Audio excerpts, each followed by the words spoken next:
काल एक food inspector आहेत किशोर भाविस्कर नावाचे.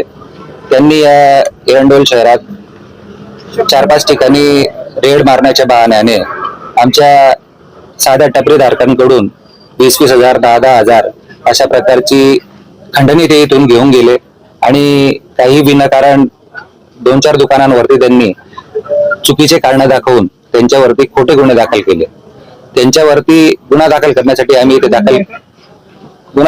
आम्ही त्यात आलेलो होतो, परंतु पोलीस प्रशासनाने आम्हाला पाहिजे तसा रिस्पॉन्स दिला नाही. गेल्या 4 तासापासून मी इथे गुन्हा दाखल करण्यासाठी इथे बसलेलो होतो, परंतु इथले पोलीस निरीक्षक गायकवाड साहेब यांनी त्यांच्या वरिष्ठांना फोन लावून वेळोवेळी त्यांचं मार्गदर्शन घेतलं, पण वरिष्ठांकडून सुद्धा उडवाउडीची उत्तरं त्यांना देण्यात आली आणि मला इथे 4.5 तास बसावं लागलं.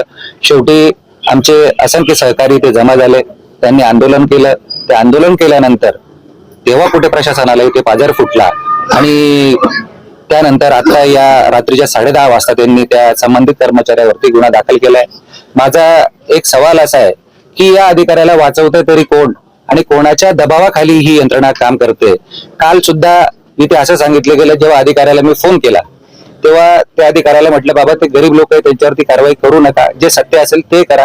परंतु त्या अधिकाऱ्याने माझ्या फोन नंतर त्या संबंधित माझ्या सहकाऱ्यांना कार्यकर्त्यांना असं सांगितले की तुमच्या आमदाराचा फोन आला म्हणून मी तुमच्यावरती गुन्हा दाखल करतोय. मला संबंधित एखाद्या XYZ व्यक्तीचा, त्या व्यक्तीचं नाव मी आता इथे माझ्या तुमच्या मीडिया समोर देऊ शकत नाही, अशा व्यक्तीचा जर मला फोन आला असता तर मी तुमच्यावरती गुन्हे दाखल केले नसते.